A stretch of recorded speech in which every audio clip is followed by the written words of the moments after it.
Welcome to Mindfulness Manufacturing. My name is Trevor Blondeel. Spending 25 years in manufacturing, I discovered the real impact we have on turnover, communication, and the ability to manage change is how we show up.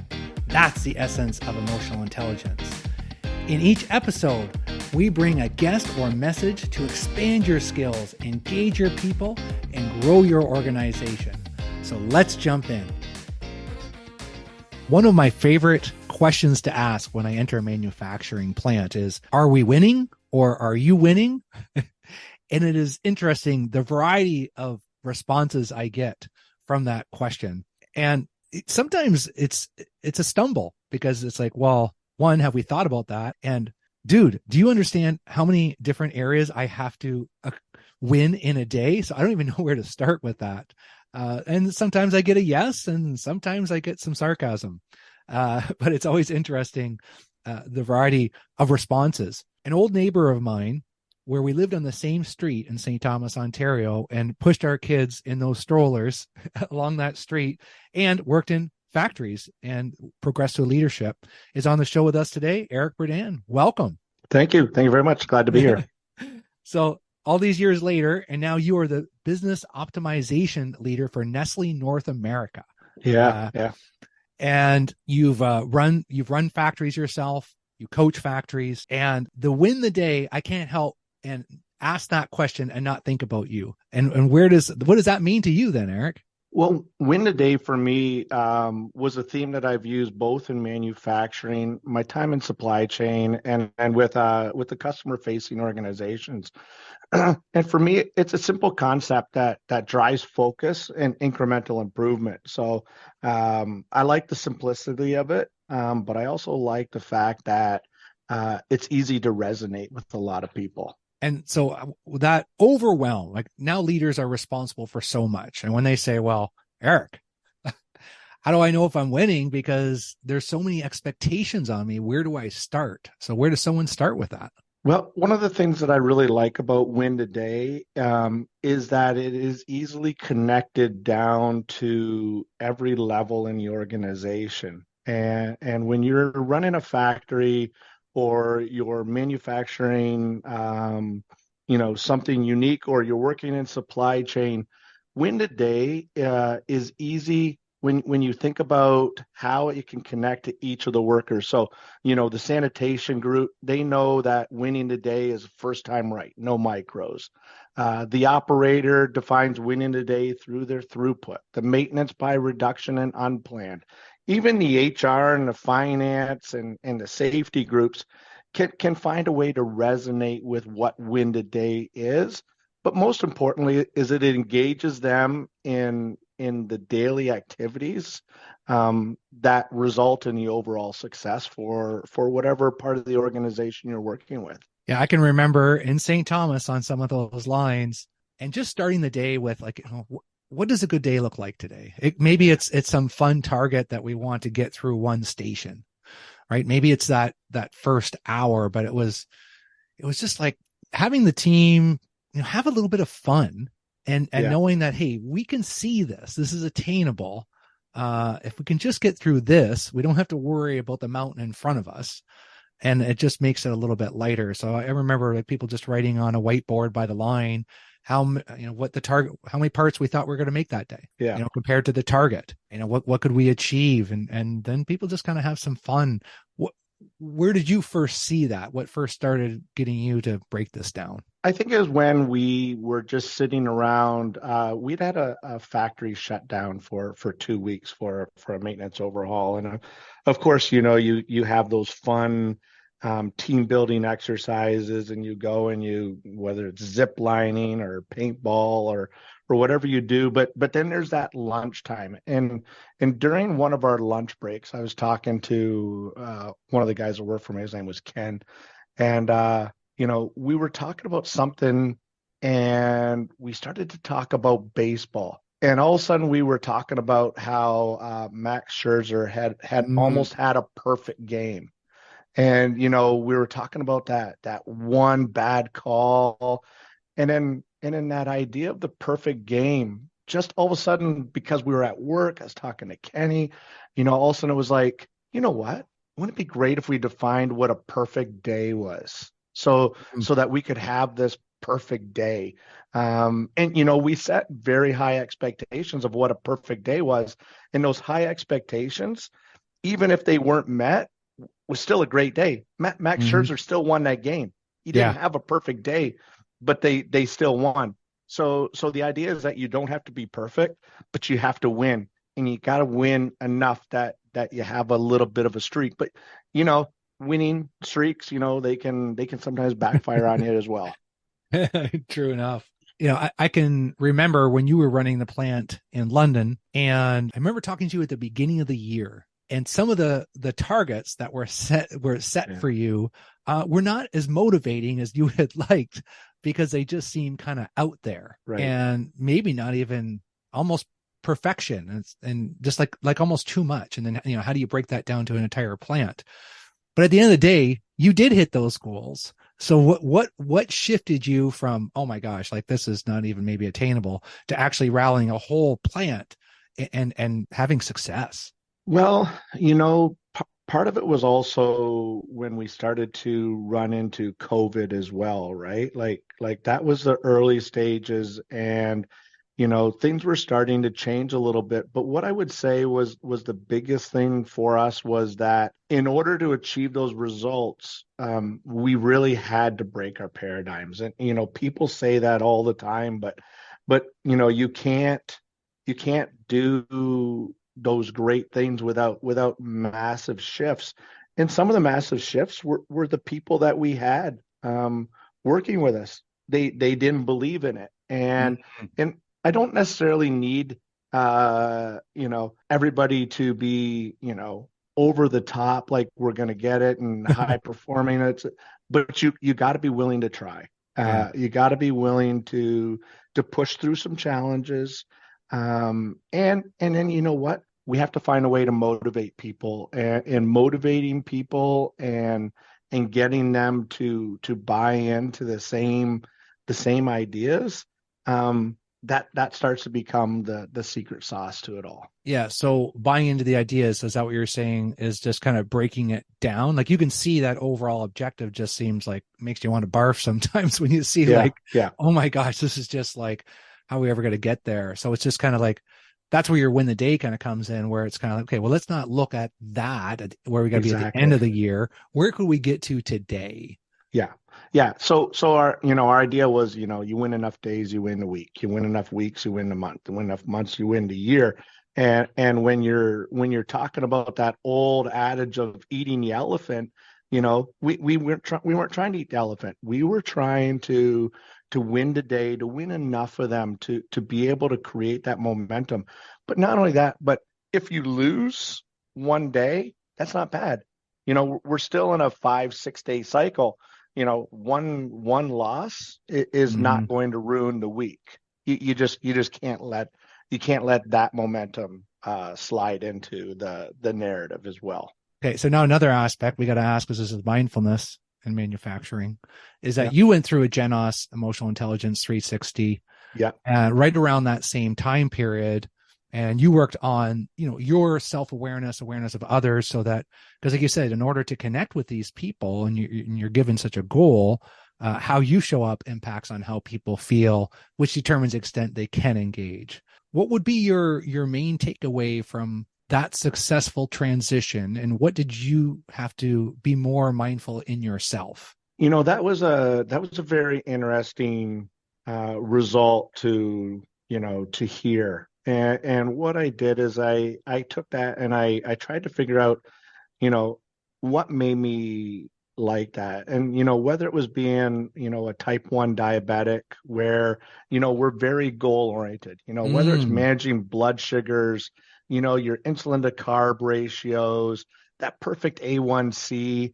I understood that obsession was not something that I could push onto the people who work for me. So what I needed to do is I needed to make sure that they were working um, within their framework. So the framework is what I was establishing, but they also had to work within their framework so that, the goals were set, the expectations were set, but that they were, attainable. When we talk about building smart targets, that A is the attainable, right? So Mm-hmm. so we want to have them be attainable. And I just needed to make sure that I wasn't being, over Eric on them, right? Which can happen, like What does an over between, Eric look like?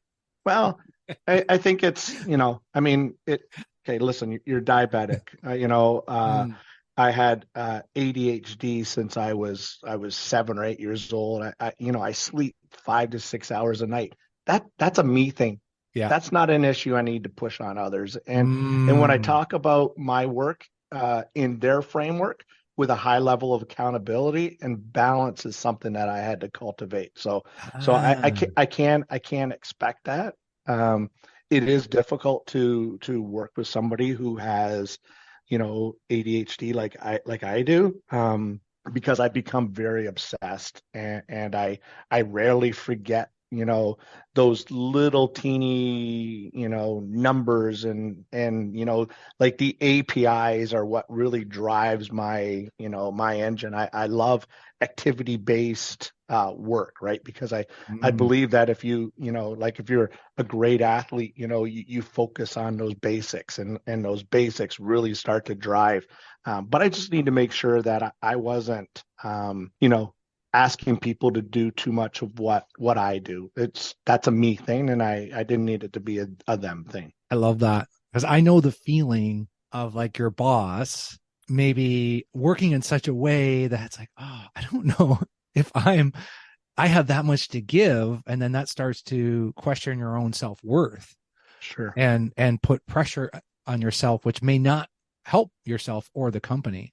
So I love the fact that, yeah, you recognize that, hey, putting in those hours and maybe expecting that, even if you weren't verbally expecting it, just because Oh you're yeah. demonstrating it. Yeah. Was that more of it? Yeah, I mean, I would show up to work at 5 in the morning, and I would still be there, 8 and 9 at night. Yee. Now, but I used to say, like my son worked on the afternoon shift, Mm, so for me, if anybody's ever got to work with their kids, and actually my daughter was also there for a summer, and nice. she was making me work in afternoon, so, when it's 5, 6 o'clock and people have gone home, and now I can get some quiet work done, but then Hmm. all of a sudden pop out and, have lunch with my kids or see them Oh, working on nice. on the line. Like, so staying to 9 o'clock was not a hard thing to do. It's not like I was just in my office pumping it out. I was, but also being present, and allowing myself to be there if the factory needed it at night, because there's those off shifts. So there were times where I'd be in my office, and honest, I wasn't doing anything productive in there. I might be looking on the internet, but I was there in case somebody needed to come up and talk, and and Mm, and I wanted to make sure that I was present for situations on other shifts that people now for my leadership team, they saw that as, extreme, but I was very clear, like, listen, I'm just staying to have lunch with Steven or Shannon, right? Like, I'm not here, expecting everybody else to be. So it's that balance, and they started to understand it, and it was fine. yeah. So it was, they started to understand it because you talked to them about it. Right. Yeah, exactly. I Yeah. made I made it, oh, actually my HR manager, she brought it up to me, and I was like, okay, well, this is, and so then I started to communicate it, and people started to understand, and it definitely made an improvement. Yeah, man. Because if you were still productive at 7 o'clock at night after starting at five, No, that'd be yeah. that'd be another podcast. Because Yeah, no. No, because no. because I can come out of the gates pretty strong in the morning. I like to get up early too. But come, after 12 hours, I just know that, okay, this is like, it's like working out for 12 hours. You cannot be as strong in that last few hours. At least I can't. I shouldn't say Yeah. you can't. I'm sure some people can. Yeah, I always find there's that 10 o'clock to 3 o'clock where there's I mean, it doesn't matter. I'm not even in manufacturing and supply chain, even with customer facing. There's that 10 to 3 o'clock that is just more meeting, social, the disturbances, the in the moment stuff you have to have. That 5 hours is not, that's not hard work in time. That's trying to organize and keep the masses going. That Yeah. 5 hours is generally me trying to make sure everybody else is okay. That's the servant leadership time for me. Yeah. Yeah. No, that makes sense. Because even in myself, if I think of win the day for myself personally, it's like I was just downstairs this morning in the gym and there's a retired gentleman that's on the treadmill. And he's like, my wife says to me, yeah, you just can't wait to get into that gym. And it's kind of like, well, I just know if I do this first, it's kind of like, that's winning the day. Cause it's Yeah. kind of like, I've done this workout and it's not even 7 o'clock in the morning yet. And, I'm whatever age, 70 years old Yeah. and I feel good. And for me in my 50s, yeah, if I can hit at least 30 minutes in the gym every morning, that's for me kind of winning the day and doing a little bit of meditation, doing a little bit of journaling. And then, yeah, if I've already got all that done and a cold shower and what else? What's next Yeah. now? Well, and not only that, but it doesn't necessarily winning the day, but you could feel like you lost the day by missing that 30 minutes, right? Ooh, Like yes. you could still make up that 30 minutes somewhere else in the day with some type of other physical activity. But I think there is a psychological component that says I missed an opportunity. That was a lost opportunity that I just lost. That was 30 minutes. And what did I do with that 30 minutes? I slept a little bit longer. Yes. I had a muffin. Like, or you just laid in bed like that. That's the biggest one for me. Like if you just, you think about, what did I do? I just laid in bed for another 30 minutes like that. So that's the feeling that maybe you didn't start with a win, but yeah, you definitely started with a bit of a loss potentially. Yeah. Yeah. It depends on the intentionality. Like if I know I'm going to sleep in and I plan on, I'm okay with that. If I sleep in and miss my workout, it's like I just can't get back on Yeah. track. And I try and I manifest it in my Yeah. mind saying it's not a big deal. But then for some reason I just get stuck. And Yeah. yeah, it, No, it I totally becomes get that. hard. And how do you start your day? Same way. Same way. Yeah. I get up. I do a rotation. It's either elliptical, treadmill, or rowing machine. I've been watching lots of videos that say that, in your 50s, getting on the treadmill at a 12 to 15 incline, Yeah. for 40 minutes is really good. And so what I like to do is I like to rotate between them. So I usually pick two machines every day. I'm trying to do more rowing, just for my core because, I'm getting that, whatever that thing is around the middle here now. But for me, it's really about now that's one of the ways I actually manage my blood sugar because Mm, having that active start makes my body metabolize more throughout the day. So it's also a health thing for me too. yeah. It gets my blood sugar to the right spot so that I can have a really good day. It's interesting how you correlate and you're mindful of the fact that, hey, how I have to manage my body is similar in how I manage the business and others. And then recognizing that, hey, this is not beneficial for everyone is exactly the way that I do it. So I think Yeah. that's really smart, Eric. And I can see how that's, taken your leadership to another level, just understanding that it's okay to be who you are. And then just having that, I love the fact that the HR manager had a conversation with you and said, hey, are you aware of this? And which tells Hmm. me you have a great relationship with that HR manager and that person cares about you. Because it's kind of like, I know what your intentions are. And that's what we talk about, the expectation gap of, what we expect from other people versus what the teams understand what is expected. And yeah, just great to hear when I hear manufacturing and people are having more dialogue like that just fires me up. Well, when we bring the winning a day to that HR manager's point of view, part of winning today is making sure that the factory manager is not disrupting the organization. So, it's very healthy that somebody is managing me as well. Like Mm, everybody everybody always thinks about, as a factory manager, you're the beginning and the end, right? And all the decisions and everything goes through you.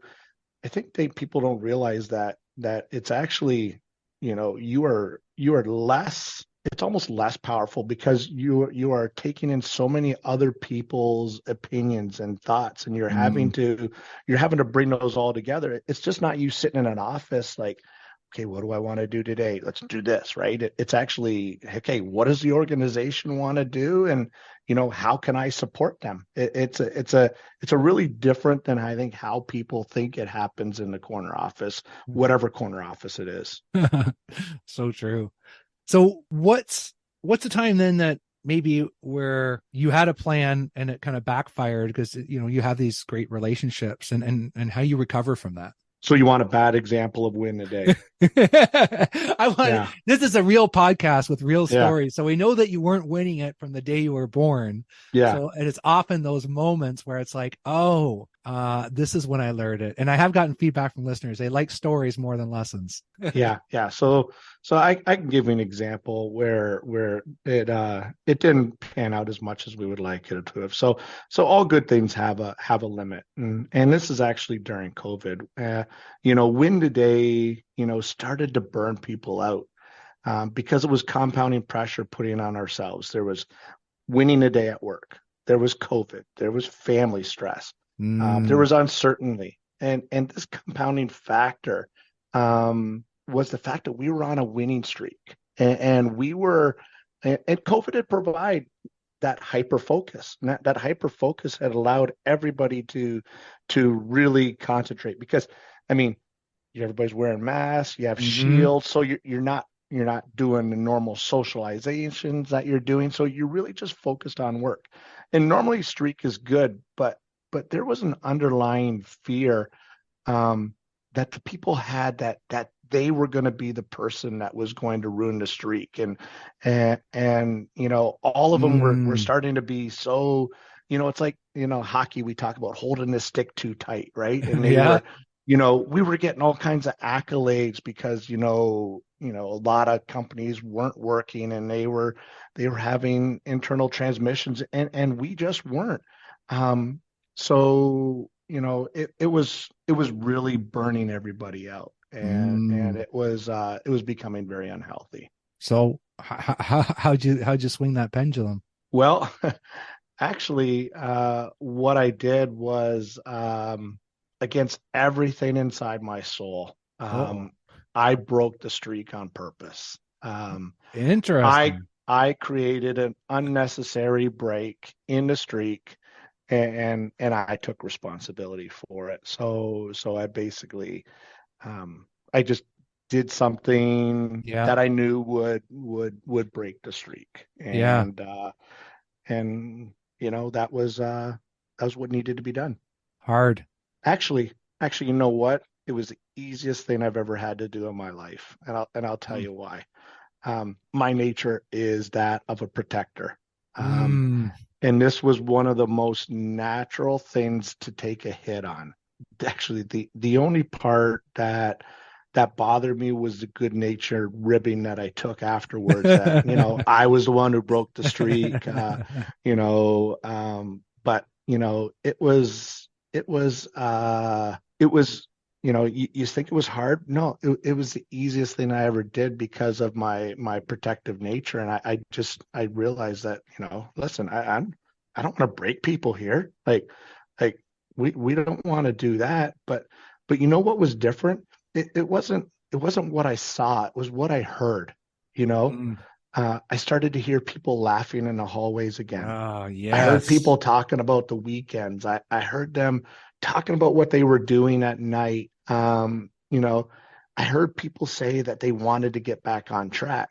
And sometimes we have to think about those things, what you're hearing and you're seeing, and what we were seeing was fantastic results. What I wasn't hearing was, what it was doing to everybody. So it did help me understand that, there's lots of different senses that we need to use when we're Hmm. trying to understand how we're actually doing at work.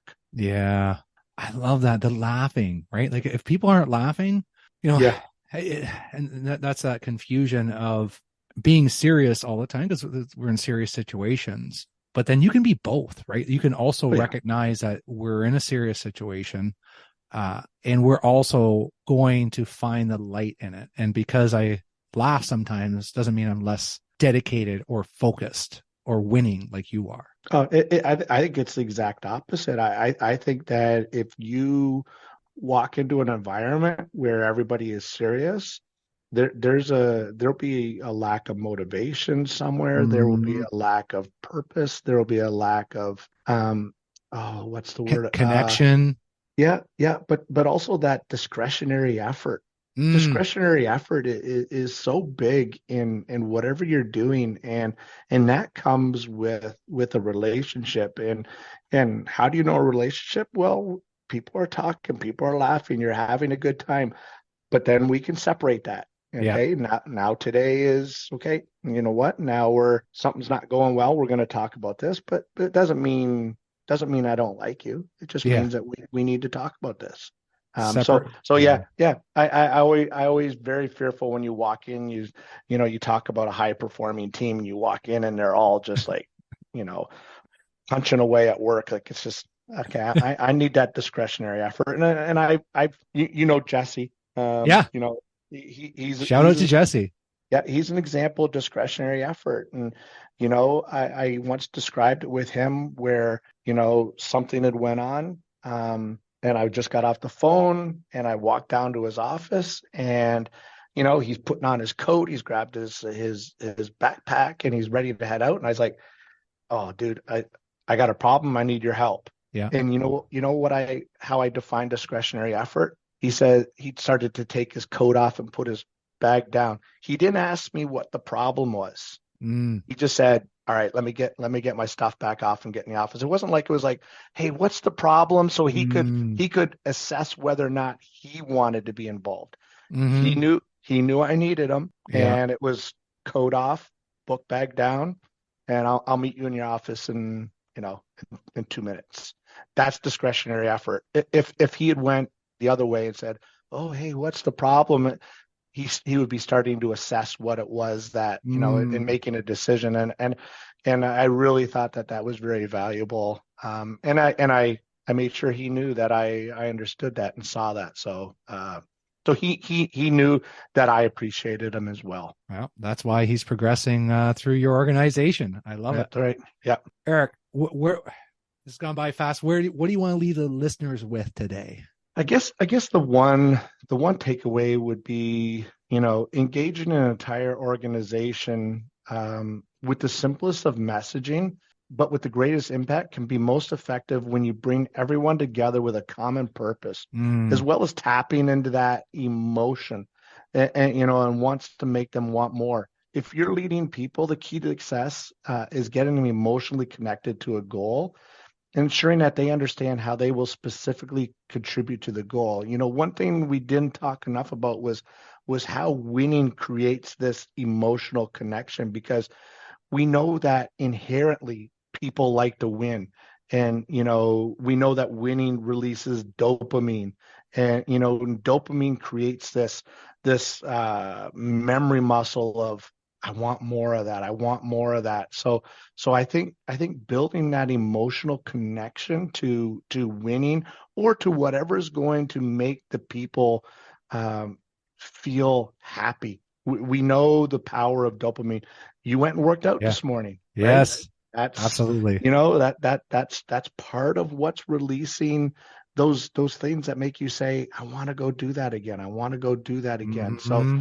so, making that connection to winning, which is something everybody can resonate with, whether you play sports, or you get a job or anything like that. Those are all moments of winning where you feel that euphoric emotion, and that's really what I want to do. And it's tough to feel that at work. So if you can, all the better. Amen. And what a great way to leave this episode on is that, yeah, get a small win. You're listening. The episode's ending. What's your one small win today? Build off that. Have some fun. And after years of me asking you to come on the podcast, thanks so much for coming, Eric. Thanks. I appreciate it. Hey, folks, appreciate you taking the time to join us today. If you enjoyed this episode, share it with someone. Haven't subscribed yet? Do it now. Remember, if you want results, the key is increasing your awareness of how you show up.